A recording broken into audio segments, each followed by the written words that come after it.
요즘 입주 청소 단가를 보면요, 10년 전이랑 거의 똑같아요. 아니 오히려 더 싼 경우도 있어요. 평당 10,000원. 솔직히 말해서 이게 정상적인 가격입니까? 그런데 지금 시장에서는 이 말도 안 되는 금액으로 일을 잡으려고 마케팅을 하느냐고 난리도 아니죠. 그런데 그렇게 하면 얼마나 오래 갈까요? 수많은 전문가들이 사업을 잘 하려면, 장사를 잘 하려면 마케팅이 필수라고 말을 하죠. 저도 그렇게 생각을 하고 다른 영상에서도 계속해서 마케팅의 중요성에 대해서 말해왔습니다. 그런데 제가 한 가지 중요한 얘기를 지금까지 안 했더라고요.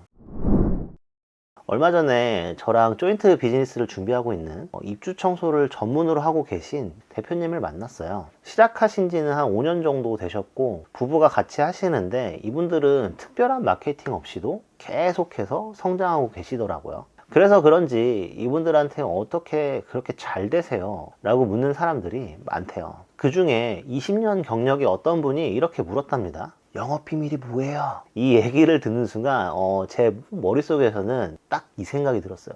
20년을 일했는데 일이 없다고? 과연 이게 마케팅 문제일까? 20년이면 얼마나 많은 고객을 만났을까요? 적어도 수천 명 이상 아닐까요? 그런데 그 중에서 다시 찾아오는 고객도 없고 또 소개도 없고 추천도 없다는 건 무슨 뜻일까요? 이건 그분 판매 시스템 어딘가에 심각한 문제가 생겼다는 신호예요. 그런데 대부분 이 상황에서 뭐라고 생각하냐면 홍보가 부족한가? 이렇게 생각을 한다는 거죠.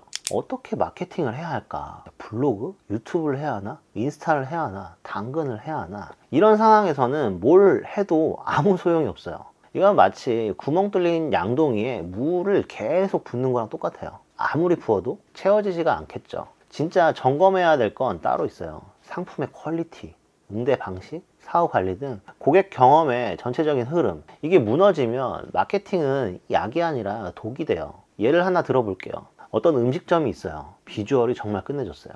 SNS에 올리면 반응이 폭발했어요. 인스타 감성 제대로 살린, 진짜 보기만 해도 군침 도는 비주얼이었죠. 그런데 문제는 뭐였냐면 막상 먹어보니까 맛이 없는 거예요. 그럼 사람들은 어떻게 생각하겠어요? 사진 찍기는 좋은데 다시 올 이유가 없겠죠. 결과는 뻔한 거예요. 신규 유입은 돼요. 그런데 재구매는 안 일어나는 거죠. 즉 홍보는 성공을 했지만 오래 갈 수 없는 구조예요.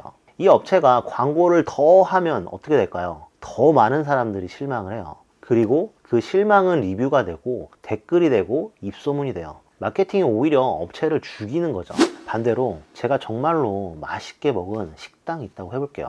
그러면 다음번에는 우리 애들하고 가면 좋겠다, 부모님 모시고 가면 좋아하시겠다 이러면서 재방문을 하고 입소문이 나고 서서히 고객이 늘어나겠죠. 그래서 이런 곳은 시간은 걸리겠지만 결국 잘 되게 돼 있는 거예요. 거기 진짜 맛있어, 무조건 가봐, 사진 좀 봐봐. 진짜 이런 게 경쟁력이에요. 본질이 탄탄하고 마케팅까지 받쳐준다면 잘 될 수밖에 없죠. 반대로 그 식당이 음식도 별로고 서비스도 별로인데 마케팅만 잘했다면요, 한 번은 속아서 가겠죠. 근데 두 번 다시는 안 가요.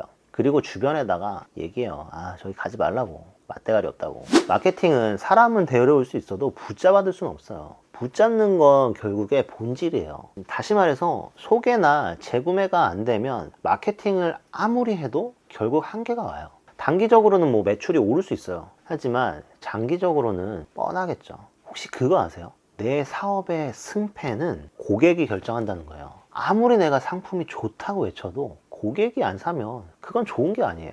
고객이 다시 사고 주변에 추천하고 팬이 되고 거기에 진짜 답이 있어요. 그리고 진짜 조심해야 하는 게 있는데요, 사업이 조금 잘 되기 시작하면 사람은 안심을 해요. 이 정도면 됐지, 이제 안정됐네. 고객들도 좋아하는 것 같은데, 이 순간이 위험해요. 고객은 불만이 있어도 말을 안 해요. 그냥 안 사요. 그냥 떠나가는 거죠. 그리고 다른 업체로 가죠. 어느 날 갑자기 매출이 떨어지고 나서야 왜 이러지? 라고 묻지만 이미 늦은 경우가 많아요. 그래서 우리는 이걸 감지할 수 있어야 돼요. 지금 고객이 무슨 신호를 보내고 있는가? 불편한 진실을 마주하는 거예요. 그게 아프고 창피하고 괴로울 수는 있겠죠. 하지만 그게 진짜 성장의 시작이에요. 저 역시도 좀 느끼는 게, 이렇게 유튜브 영상을 올리다 보면 안 좋은 댓글이 달려요.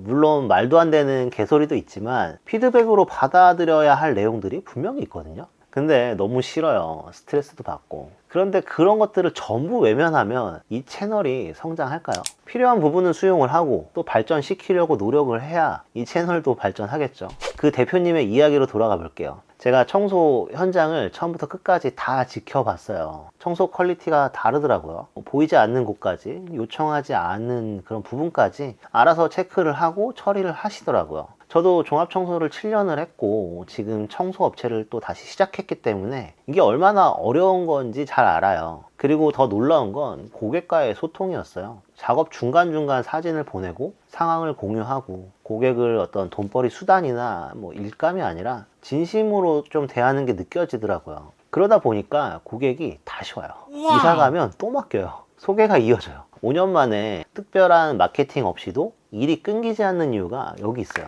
반대로 20년 경력의 그 분도 잘 되던 순간도 있었을 거예요. 안 그랬으면 20년을 못 했겠죠. 하지만 어느 순간 멈췄을 거예요. 청소는 뭐 내가 빠삭하지, 내 경력이 얼마나 되는 줄 알아? 이러면서 좀 거들먹거리기도 했을 거고 또 해왔던 방식을 발전시키지도 않았을 거예요. 그 순간 성장은 멈추고 도태되기 시작하는 거죠.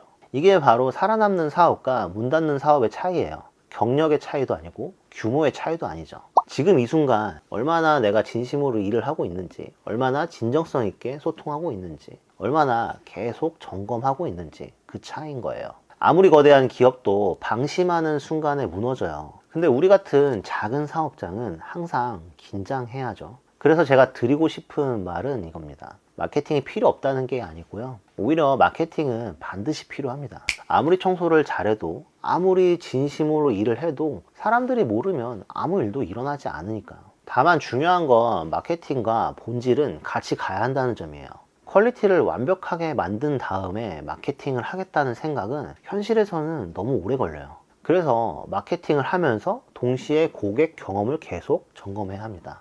들어온 문의 하나하나를 통해서 어디서 불만이 있는지, 어디서 신뢰가 생기는지, 왜 재구매가 안 되는지, 왜 소개가 안 나오는지를 계속 확인해야 돼요. 마케팅은 단순히 사람을 데려오는 수단이 아니라 내 서비스의 약점이 어디인지 드러내주는 장치이기도 하는 거죠. 물론 퀄리티가 받쳐주지 않으면 유입이 늘어날수록 실망도 같이 늘어납니다. 그 실망은 리뷰가 되고 입소문이 되고 결국 브랜드를 깎아먹겠죠. 그래서 우리가 가져야 할 건 유입을 만들면서 동시에 청소 퀄리티와 응대, 사후 관리를 계속 끌어올릴 수 있는 그런 노력들을 해야 된다는 거예요. 이게 같이 굴러가기 시작하면요, 매출 걱정은 할 필요가 없겠죠. 고객이 소개를 해주고 재구매를 혹시 하고 있는지 아니면 조용히 떠나가고 있는지 우리가 이걸 알아야 돼요. 말없이 고객이 떠난 이유를 찾고 고치고 다시 보여주고 그 과정을 마케팅과 함께 반복하는 것, 그렇게 가는 업체만 끝까지 살아남습니다. 영상 끝까지 시청해 주셔서 감사합니다.